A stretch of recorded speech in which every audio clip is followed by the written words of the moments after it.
ఈరోజు మన ఎడ్యుకేషన్ సిస్టంలో చాలా మార్పులు రావాల్సిన అవసరం ఉంది. దాని నిమిత్తం మనం ఇప్పుడే టెక్నికల్ బోర్డ్ చైర్మన్ గారిని కలిసాము. ఇప్పుడు ఉన్న పొజిషన్ ఎడ్యుకేషన్ సిస్టంలో ఐఐటీలో 36% వాళ్ళకి అన్ఎంప్లాయ్మెంట్ ఉన్న పొజిషన్ ఆల్రెడీ ఫామ్ అయి ఉంది. అంటే ఎక్కడో సిస్టంలో తప్పు ఉంది. కింద నుంచి చదువుతున్నారు, డిగ్రీ చదువుతున్నారు, డిగ్రీకి ఆ వాల్యూ ఎక్కడ ఉపయోగపడాలో తెలియని పరిస్థితి, అన్ఎంప్లాయ్మెంట్ అని తిరుగుతున్నారు. దాని నిమిత్తం మేము ఒక స్టడీ చేసి కొన్ని రికమెండేషన్స్ గవర్నమెంట్కి పంపిస్తున్నాము.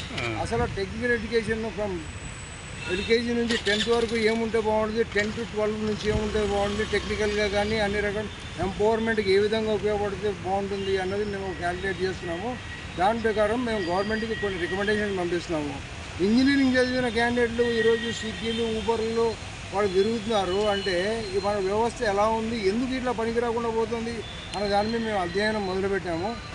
దీనిలో చాలా మార్పులు రావాల్సి వస్తుంది. ప్రతి గవర్నమెంట్లో కూడా మేము చాలా వైస్ ఛాన్సలర్లు, రిజిస్ట్రార్లు వాళ్ళందరూ చాలా అవకతవకలు చేశారని చెప్పి మాకు చాలా కంప్లైంట్స్ వస్తే దాని నిమిత్తం మేము టెక్నికల్ బోర్డు కూడా మేము ఒక రిప్రజెంటేటివ్ ఇచ్చాము. వారేమంటారు, మా పరిధిలో లేదు, ఇది హయ్యర్ ఎడ్యుకేషన్ వాళ్ళని మీరు సంప్రదించేయండి ప్రిన్సిపల్ సెక్రటరీ అని చెప్పారు. 16 జనవరి మేము ఒక అప్లికేషన్ ఇచ్చాము. దానికి మొన్న 5th month 5 నెలల తర్వాత మాకు సంబంధం లేదండి, మేము ఎవరిని కోఆర్డినేటింగ్ బాడీ అని చెప్పి మాకు ఒక మెమో రిసీవ్ చేశారు ఆర్టీఏలో అడిగితే. దీని నిమిత్తం ఏమన్నంటే ఒక టెక్నికల్ సిస్టమ్, ఎడ్యుకేషన్ సిస్టమే జపాన్లో కానీ బయట దేశాల్లో ఎలా అయితే దీన్ని జరుగుతుందో ఆ విధంగా దీన్ని మార్చి జనాలు చిన్నప్పటి నుంచి 10th class వరకు చదివిస్తే వాడు జనాలకు ఉపయోగపడేలాగా, సొసైటీకి ఉపయోగపడేలాగా వాడిని మార్చాలి. 10 to 12 అయిందనుకోండి, దానిలో వాడు ఇమ్మీడియట్గా స్కిల్స్ డెవలప్ చేసి వాడు కావాల్సిన లైన్లో వాడు పంపించేలాగా ఉండాలి. అదేవిధంగా బ్యాంక్ లోన్ రకరకాలుగా వస్తున్నాయి.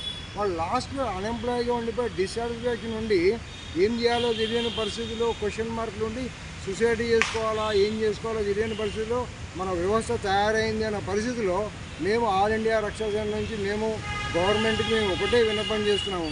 ఎడ్యుకేషన్ సిస్టమ్ని జరిగేదాన్ని మొత్తము మార్చే అవసరం చాలా ఉంది. పాత బ్రిటిష్ సిస్టమ్ ఏదైతే ఉందో అదే నడుస్తుంది. 100 ఏళ్ళ నుంచి కూడా ఒకటే ఉంది, ఒకే క్లాసులు ఉన్నాయి. మారుతున్న వాతావరణానికి అనుగుణంగా మనం అర్జెంటుగా వ్యవస్థని మార్చి దీన్ని షేప్ చేసి చిన్నప్పటి నుంచి 10 వరకు చదివితే 10 లోపల వాడికి ఏ రకమైన స్కిల్ డెవలప్ చేసి వాడికి ఉద్యోగ అవకాశాలు రావాలో ఆ విధంగా ట్రైన్ చేసుకోవాలి. 10 to 12 అయితే ఒకలాగా, తర్వాత అయితే ఒకలాగా, ఏ విధంగా వీడు ప్రపంచానికి ఉపయోగపడి అట్లా తీర్చిదిద్దే పరిస్థితిలో మనం ఉన్నాము. ఆ విధంగా మన వ్యవస్థ మారాలి. దానికి మేము అంతా పూర్తి అధ్యయనం చేసి గవర్నమెంట్ కూడా మా రికమెండేషన్ పంపిద్దాం అనుకుంటున్నాము. ధన్యవాదాలు.